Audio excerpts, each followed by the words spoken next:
திங்கட்கிழமை காலை கோயிலுக்கெலாம் போயிட்டு வந்து அசதியாக இருக்குன்னு அப்படியேன்னு வந்து ரெஸ்ட் எடுக்கக்கூடாது. டக்குன்னு ஏதாவது கிச்சனில் போய் சமைக்கணும். நான் கேசரி செய்யலான்னு இறங்கிட்டேன். எங்கள் அத்தை இட்லி சுட்டு தேங்காய் சட்னிலாம் சூப்பராக அரைச்சிட்டாங்க.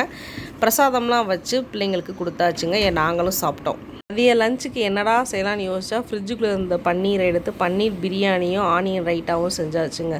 என்னோடய ஹஸ்பண்டும் நானும் வந்து ஒரு பிளான் பண்ணி தான் வந்தோம். நான் KFC சிக்கன் செய்யணும், ஹஸ்பண்ட் வந்து பரோட்டா செய்யணும். அதே மாதிரி சிக்கனை ஊற வச்சாச்சு, இங்கிட்டு பரோட்டா மாவையும் பிசைஞ்சு ஊற வச்சாச்சு. குட்டீஸுகளுக்கு லஞ்சு சாப்பிட்டோன்னே கடன்னு நான் KFC சிக்கன் போட்டு கொடுத்துட்டேன்.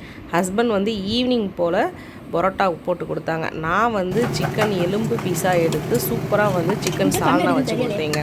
குட்டீஸ் எல்லாம் ரொம்பவே விருப்பப்பட்டு மாமா அத்தை செஞ்சு கொடுக்குறாங்க, ரொம்ப ஆசைப்பட்டு சாப்பிட்டாங்க. ரொம்ப ஹாப்பியாக இருந்துச்சு. எங்கள் அத்தைக்கு பன்னீர் பிரியாணியும் மாம்பழமும் வச்சு சாப்பிட்டாங்க. முதல் முறையாக எங்கள் அத்தை பிரியாணி சாப்பிட்ருக்காங்க. ரொம்ப சந்தோஷமாக இருந்துச்சுங்க. இன்றைக்கி டே இப்படி தான் போச்சு. பாய்.